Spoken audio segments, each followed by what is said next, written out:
आनंद शर्मा के दो बेटे थे। बड़े बेटे कृष्णा की पत्नी का नाम था आनंदी और छोटे कुंज की पत्नी का नाम था नीति।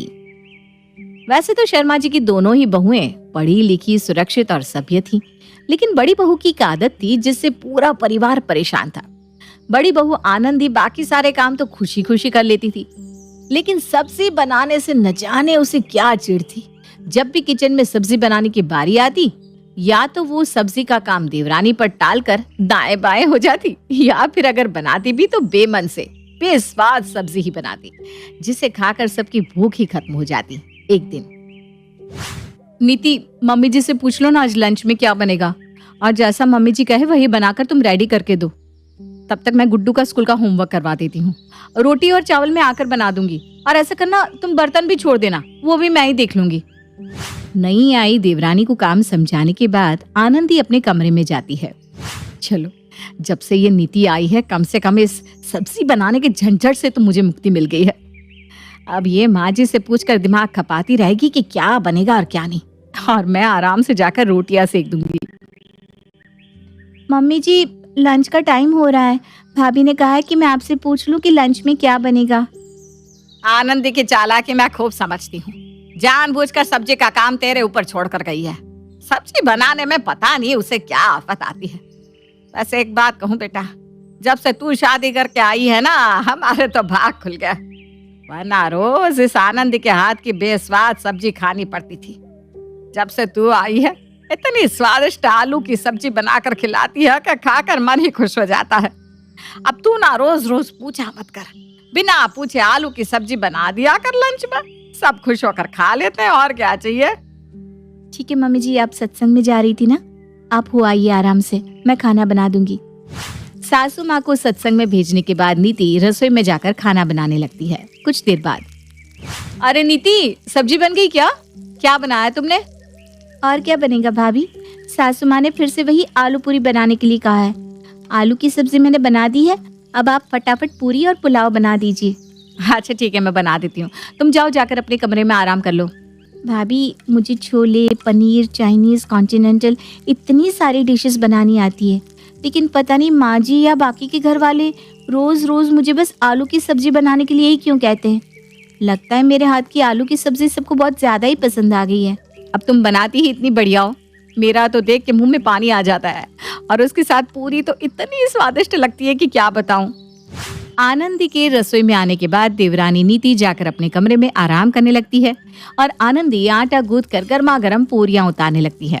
कुछ ही देर में पूरियां बनकर तैयार हो जाती है। नीति, आ जाओ, पूरियां बनकर तैयार हो गई है, सबका खाना लगा देते हैं।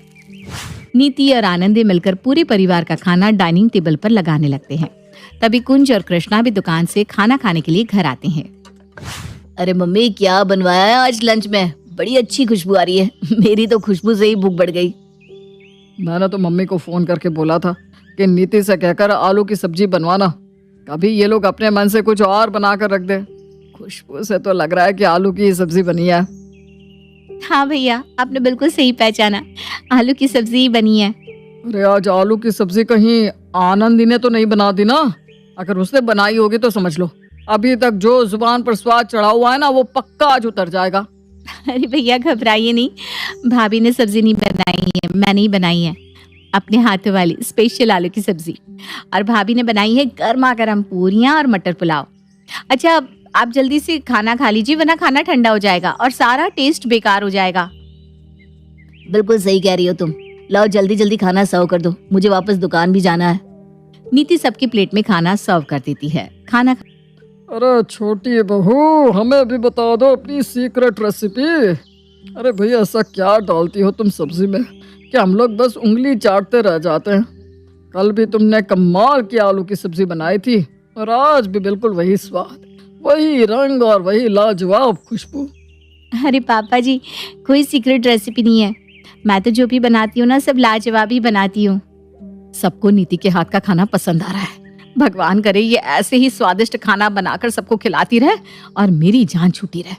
मैं तो इतने सालों से सुबह शाम क्या बनेगा पूछते पूछते परेशान हो गई थी। खाना खाकर सभी अपने अपने काम पर वापस लौट जाते हैं। रात के समय, आनंदी बहू, दोपहर में बहुत हैवी खाना हो गया था, सब्जी पूरी पुलाव सबने बहुत ज्यादा ही खा लिया। तुम ऐसा करो, रात में ना दाल चावल बना दो, हल्का खाना हो जाएगा तो सबका डाइजेशन भी ठीक रहेगा। ठीक है मम्मी जी, मैं बना देती हूँ। आनंदी दाल चावल बनाती है और डिनर करने के बाद सभी अपने अपने कमरे में जाकर सो जाते हैं।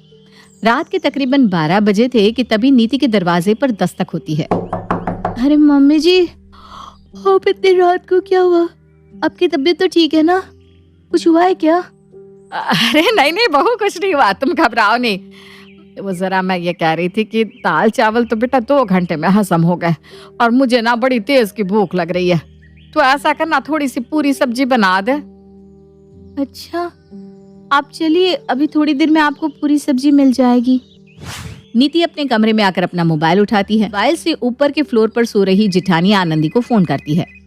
भाभी, मम्मी जी को फिर से भूख लग गई है और वो खाना बनाने के लिए कह रही हैं। अरे नीति, ये क्या तमाशा है? अब रात को 12 बजे को और खाना बनाएगा? अब चिंता मत करिए भाभी, मैंने जुगाड़ कर दिया है। आप बस थोड़ी सी पूरी तल दीजिए, सब्जी का मैं देख लूंगी। नीति की बात सुनकर जेठानी नीचे आकर रसोई में पूरियां बनाती है और वापस अपने कमरे में जाकर नीति को फोन लगाती है। नीति, मैंने पूरियां बनाकर किचन में रख दी है, अब तुम जाकर अपनी सब्जी का देख लो, मैं सोने जा रही हूँ। पहले ही बहुत लेट हो गया है, सुबह मुझे गुड्डू के चक्कर में जल्दी भी उठना पड़ता है। हाँ हाँ भाभी, आप सो जाइए, मैं देख लूंगी। नीति रसोई में जाकर दोपहर की फ्रिज में बची हुई आलू की सब्जी निकालती है और अच्छी तरह गर्म करने के बाद पूरियों के साथ सासू माँ के कमरे में ले जाती है। ये लीजिए मम्मी जी, गर्मा गर्म आलू की सब्जी और पूरियां, पेट भर कर खाइए। अरे वाह, इतनी जल्दी तू बना कर ले आई, भगवान तुझे खूब खुश रखे। जा जाकर तू भी आराम कर ले। नीति आराम से जाकर अपने कमरे में चादर तान कर सो जाती है। अगले 1-2 दिन तक यही क्रम बार बार चलता रहता है। दोपहर के समय वो लंच के लिए पूछती तो सब लोग आलू की सब्जी बनाने के लिए कहते। नीति आलू की सब्जी बनाकर रख देती और जेठानी आनंदी जाकर गर्मा गर्म पूरियां बना देती। मिलाकर घर में सब बहुत खुश थे। आनंदी को सब्जी नहीं बनानी पड़ रही थी और बाकी घर वालों को बढ़िया स्वादिष्ट खाना मिल रहा था। लेकिन तीसरे दिन कुछ ऐसा हुआ जिसे देखकर जेठानी आनंदी का माथा ठनक गया।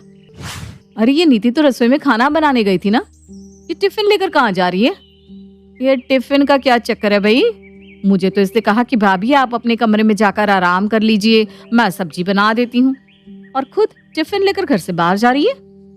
कहीं ऐसा तो नहीं कि ये सब्जी अपने मायके जाकर अपनी मम्मी से बनवा कर लाती है और यहाँ आकर वाह लूट लेती है? अगर ऐसी बात है ना तो आज मैं भी पता लगा के रहूंगी कि इस टिफिन का राज क्या है। जिठानी आनंदी भी दबे पांव नीति के पीछे पीछे हो लेती है। सर पर पल्लू रखकर चलते हुए नीति एक लंगर के पास पहुंच जाती है और वहां जाकर अपने साथ लाए हुए टिफिन में सब्जी भरवा लेती है। सब्जी का टिफिन अपने पल्लू में छिपाकर वो वापस अपने घर की ओर चल पड़ती है। हे भगवान, इसका मतलब इतने दिनों से ये रोज हमें भंडारे से ले जाकर सब्जी खिला रही थी और झूठी तारीफें बटोर रही है। बेवकूफों की तरह दिन रात पूरी बना बना कर पागल हुई जा रही हूँ। अरे मेरे जैसा बेवकूफ कौन होगा जो पूरियां बेल बेल कर भी खुशी से झूमे जा रही हूँ। अब मैं बताती हूँ इसको, इसकी अक्ल ठिकाने ना लगवा दी तो मैं भी जेठानी नहीं। घर आकर, अरे नीति, सब्जी बन गई क्या? हाँ भाभी, सब्जी बनकर बिल्कुल तैयार है। अच्छा ठीक है, अब तुम जाओ, थोड़ी देर अपने रूम में आराम कर लो।